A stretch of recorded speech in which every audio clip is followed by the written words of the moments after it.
This is Dear Strategy, episode 138.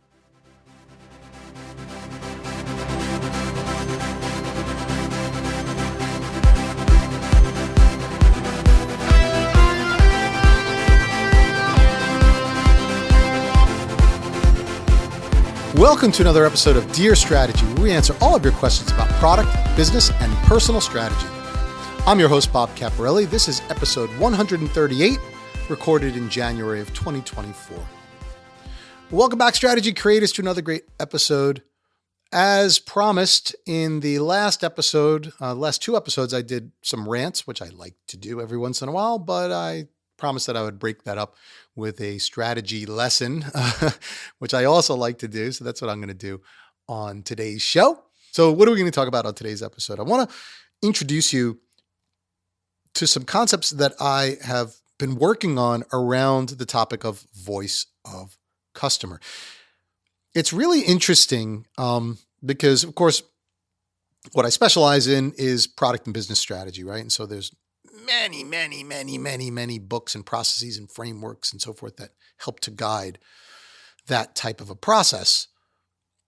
But the core of a good product or business strategy has to be founded in customer needs, right? Addressing customer needs, solving customer problems. Now, you can have strategies that completely ignore the customer, but if you're in business, it's probably not going to serve you very well. Assuming that you're in business to sell products or services, you're going to sell those products or services to customers who need to want to buy them.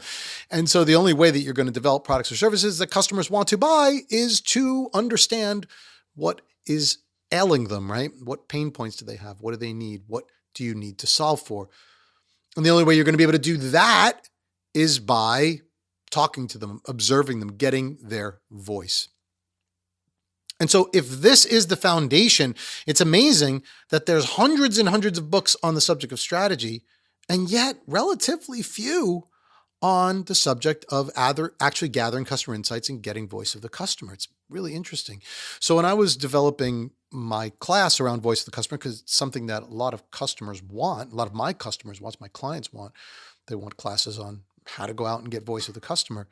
And it's really incredible because there's not that much written about it. So when I was kind of researching for my class, all the classes that I develop, I kind of develop in the same way. I do it based on some combination of experience, what I've observed from the clients that I have worked with. So my own experience, I should say, then what I've observed from the clients that I work with, and then some level of research of what's already been written out there and so forth. So I can reference some things that have worked for others. And so that's kind of the three-step approach that I take, or the three-prong approach that I take. And for voice of customer, that last piece of kind of things that have been written about, really weak, not a lot out there. And by the way, as a person who puts together classes, it always kind of makes you doubt yourself a little, right? Because if the class is too heavily based on just what I think and what I've seen, then I wonder how valid it is, right? I mean, obviously this stuff is all as valid as we want it to be, but you know, the outside research, the stuff that's been written about before, kind of validates what you already know, and that's kind of how it all comes together. But voice of customer had a hard time finding that. There are some good books and some good things written about it, but very few. So what I wanted to do on this show is kind of share with you my process, and it's less of a process and more of the way that I organize VOC. So the VOC process that I have, you can go out onto the website for my company, strategygeneration.com, and you could go and look for the customer insights class. I think I call it customer focus now. So go use the drop-down menus of the training menu and look for the customer focus class. And there at the bottom of it, you'll see a place where you could download the framework that I have. It's my customer insights framework. So it's a pretty simple framework, right? It talks about setting an objective for your VOC project, segmenting the customer so you know who you want to go and talk to. And then you have kind of this process after that of, you know, identifying the customers, choosing how many customers, doing the actual insight gathering, analyzing it, and then taking action on it. So fairly straightforward process. But what I really wanted to cover on this show was the types of VOC and the way that I've chosen to organize those types of VOC. Because again, there's not that much written about this process or structuring all of this. I guess you could say there's some good work on the individual types of VOC that you might get, interviews, surveys, things like that. So there's books on how to do those things, but kind of putting it all together is where I think it was lacking. And why I think putting it all together is so important is because when I'm dealing with product managers or business leaders who have to go out and do VOC, it could be really overwhelming to try and choose which method of VOC I'm going to use and what VOC even means. I mean, is VOC actually talking to customers? Is it interviewing them? Is it surveying them? Is it observing them? Is it all of those things? And kind of, what's available to me? And when something like that happens and it becomes too overwhelming, then you tend not to do it. And I think that's what a lot of companies, unfortunately, are doing, which is why I wanted to simplify some of this stuff. So to start off with, I have 3 categories that I typically try and put VOC methodologies into. And I've changed the name of these over the years. My current naming for them is kind of in levels, right? So level 1, I refer to as unsolicited feedback. So that's feedback that you're not asking for directly and, people are just kind of offering. The second level of feedback is what I now refer to as guided feedback. I used to call this solicited feedback, which would be feedback that you're asking for. But as you'll see in just a minute, I think this category involves more than just asking for it. It actually involves guiding people through a set of questions and so forth, which is why I changed the name. You'll see that in just a minute. And then the third level of feedback is observed feedback. That one becomes a little more obvious, but that's it. So again, unsolicited feedback, kind of the first level, guided feedback, the second level, and then observed feedback would be the third level. And then within those, now I say, okay, I can put the VOC methodologies into those groupings, and I'll tell you why I do that in a minute here. But so in the first grouping of unsolicited feedback, this is any feedback that you're not asking for directly and that people are just volunteering, right? And so examples of this would be calls and correspondence, people calling into your company, corresponding with your company, whether it's email, letters, things of that nature. When they have something on their mind, they want to tell you about it. You didn't ask them necessarily. You're not guiding them through it. They're just kind of putting it out there. And then the second big form of this would come in the form of ratings and reviews. So people go out and review your products. They rate your products. They do that, without any guidance. Now, this is where this level of feedback kind of borders a little on the next one, because in some cases, you may ask someone to do a review. But even though you may be doing that, the feedback they're giving is still very much unsolicited. You're not asking them any direct questions. You're not guiding them through anything. So I feel pretty comfortable that even if you're, putting a probe out there or putting a prompt out there to say, hey, do a review if you get a chance, it's still very much unsolicited in that you're not asking them anything directly. And if you do, you may be getting on the wrong side of ethics. So keep that in mind as well. So now we go into the second level of feedback, and this is now the guided feedback. And in here, this is when you are asking for the feedback, but you're actually guiding them through it as well. Again, that's why I like guided better than solicited. And the two forms of feedback in here are interviews and surveys. So surveys, of course, when you send a survey out to someone, you ask them to fill it in. So you are guiding them through the questions and guiding them through the feedback. And then interviews, pretty much the same thing. But in this case, you're doing that face-to-face and you're guiding them through a set of questions.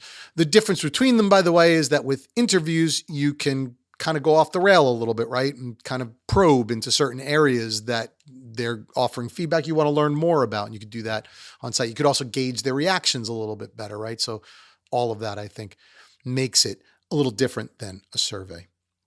So again, interviews, surveys, those are part of the guided feedback process. And then the third level of feedback, which I think is arguably the most important, is what I refer to as observed feedback. And so observed feedback, again, I have two forms for that, focus groups being one of them, and then customer observation being the other one. So focus groups, again, is where we kind of border a little on the guided feedback as well, because some people will facilitate focus groups in the form of kind of like a group interview. I don't think it's the most effective way, by the way, to guide a focus group. It should be more than that. What you should be doing instead is facilitating group discussion. So you're facilitating the group to discuss things and you are observing that discussion, or you're facilitating the group to do things and you're observing what they're doing, those behaviors, those reactions. So when done properly, in my opinion, at least, focus groups should be part of observed feedback, although I do recognize that some people do it more in the form of an interview, in which case it would border a little on the guided feedback. Not terribly important, but something worth mentioning. So focus groups is the first part of observed feedback. The second form of observed feedback would be pure customer observation, where you go out and you watch customers using your products, doing certain things, performing certain tasks. Those could be in controlled or uncontrolled environments, but you're actually watching customers. So with those forms now set, it's important to know why I put them in those different levels. And that's what I want to talk about now. So when you are trying to choose the right feedback or voice of customer methodology for your project, I think it's important to get a balance between those three different groupings of methodologies, because you're going to get very different things out of each one. So when you go to the unsolicited feedback, you're going to get kind of their raw opinions, right? You're not really guiding them through it. You're not really asking them their opinion on specific things. So you're going to get their raw feedback in the moment. The problem with it is that you are usually going to get that raw feedback on the extremes, because most people are only going to volunteer feedback to you without you necessarily asking for it when things are really bad or things are really good. So you're getting raw feedback, but you're getting raw extreme feedback, which is important, but not the only type of feedback you should be getting. So kind of put that as part of your VOC, but not the whole thing.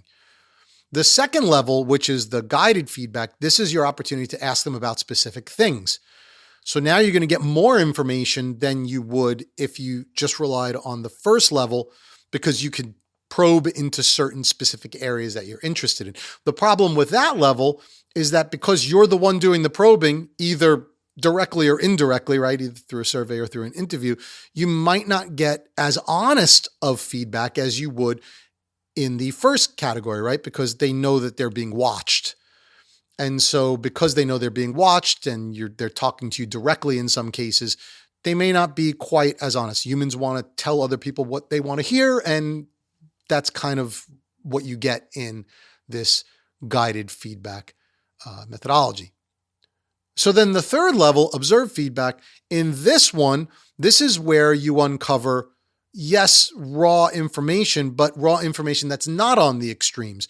So now you're getting raw information about just the way people feel about things and the way people do things. And this is where you're going to be able to uncover things that people themselves don't even know, because you're going to be able to observe behaviors and observe things that are being done that maybe the people doing them aren't even aware that are problems or not, right? So this is where you're going to kind of get that area. So now you kind of put all that together. You see, you get the kind of raw extreme feedback on level 1. You get the specific feedback on level 2.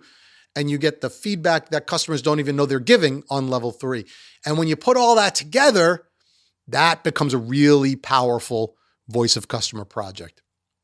And so what I usually recommend is that, taking all of these different methodologies and sorting them into those 3 groupings. And then when you do a project, try and make sure that you get some sampling of feedback from each of those 3 groupings. That now I think is going to give you the more well-rounded approach to a VOC project. So that's kind of something that we do. Now, if you want to learn more about this, again, I have the customer focus class that I offer through my company, Strategy Generation Company. I have the framework there. There's a class description, kind of goes through this. And then I also have a toolkit that goes along with that class that's available on the website. You can get it through that same link I gave you before. And that toolkit is specifically around these methodologies and, kind of getting information there. So everything I just talked about is included in that toolkit as well, which comes with full instructions and things of that nature. So definitely worth checking out if this is important. And it should be important because every good strategy should be based in some level of voice of customer. If you don't know how to approach that, then your strategy is going to suffer as a result. So hopefully that's helpful.